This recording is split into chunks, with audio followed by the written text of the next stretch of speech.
Hey, topping in life's math and history, and we are going to take a look at composite functions on graphs. So what we're going to do is, we've been solving a lot of problems with composite functions, where usually they're a function inside a function. So literally, you have to solve the function inside it first, then solve the function outside the box. So what we're going to be doing is we're going to be moving on to, what's this? Yeah, it does look like a graph, but this doesn't seem like the normal kind of slope you might be thinking of. Well, turns out there tends to be more than just one slope. And right now, you might be panicking, but this is going to be so hard. But what are we going to do? So what we have to do is find right here, just for the top one, these functions. But the crazy thing is, they require a lot more on trying to get to a space rather than just calculating a bunch of numbers. Here's what we have to do. To understand what's going on, and to understand, you know how we say, find the function of something? Well, when you have something like this right there, we say we have to find the function of x. But also, if your problem has 3 things in it, then we're going to say the function of x of something, of the function of, let's say, 3, for example. So what that is saying is, since we have that x, we tend to start with the x-axis. And what your function of f is going to be kind of like your y-axis. Sort of like the domain, the range, the dependent variable. It's a good way to look at it. So let's see what happens right over here. So the first one, it says x of 1. So we start at 0, 0 as what we usually start in an algebra class. And it says the function of 1. So since x is in the 1, or the 1 is in the x part of the f of x, we have to move 1. But we have 2 options. We could A, go to the f, or B, go to the g function. Well, in this case scenario, we have to go to the f, because that is saying that the function of f. So meaning that we're going to go right over here. So the function of 1 is going to be 1. See how easy that is? It's basically trying to catch a train. The function of 0. So if we have the letter f as 0, we go here, and since our nearest one is f, we go up to 1, right over there. Well, it does seem a little bit confusing until you understand and practice with it. The next one is the function of g, which is -3. So we start here at 0 and go 1, 2, 3 left spaces across the x-axis, because -3 was our x. But since we have a g instead of an f, we have to go to the g line, which means 1, 2, 3.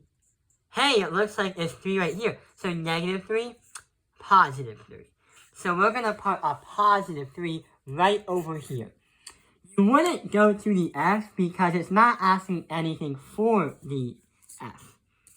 Now we have to find the g of 4. So we start here and go 1, 2, 3, 4. And the g line right over here is going to be 4, 0. So we're going to put 0 right over here.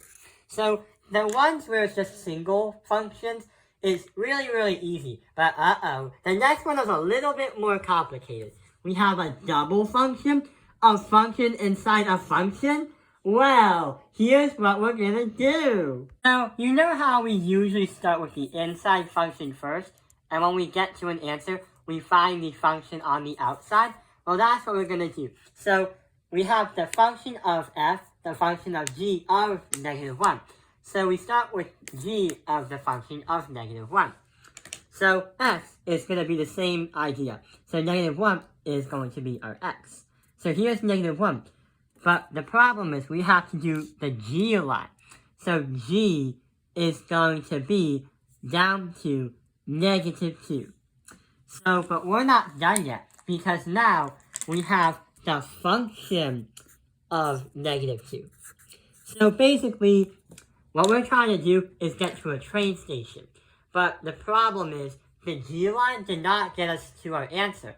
Once we get to the G line at that station right there, we try to take with -2 and get to the F line, which is our destination. It's another way to look at it.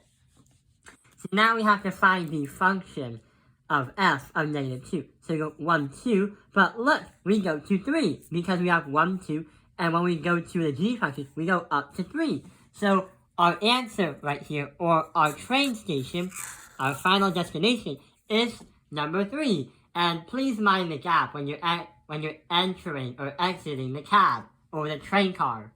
Next one is the same thing. So we have f of g of -4. So the g of -4. So we have 0, 1, 2, 3, 4, and g is going to be 3. But we're not done yet. We still need to go to the f line. So we have the function of +3. So the function of +3, we go 1, 2, 3. And when you go to 3, it's going to be a weird decimal. But I'm going to say 2.5. If a teacher has this kind of graph where there's like no boxes, and you get close to a destination or an answer, even if you're off by a few decimals from the answer key, then the teacher will not grade it incorrect because 1, you're not close, and 2, you know and showed and explained how you demonstrated how you got to that answer and how you got to that destination. So what we're going to do is say it's going to be equal to 2.5. Answers may vary because this graph doesn't seem to have any boxes. The last one is going to be g of f of 0. And what the crazy thing about that is we start with the f line because it's inside of the g line as functions. So the function of 0 of f, 0, 1. So when we go from 0, which is Grand Central Station, go to number 1. So station number 1 for the f line is going to be 1. So the f of 0 is going to equal to 1. So 1 is our station. But we need to transfer to another train. So the g of 1, what will that bring us? So we start at Grand Central Station once again. But we go to g, 1. But instead of going up, because that's the f line, we have to go down to -2, which is the g line. So what we have to do is our final answer is -2. And that's our final destination. Please watch your gap. Please mind the step and please watch the gap. So I hope this video has helped you understand this crazy graph, whatever it's called. And it's literally called composite functions on a graph. Thank you for watching Top of Your Life's Math Industry. Like and subscribe.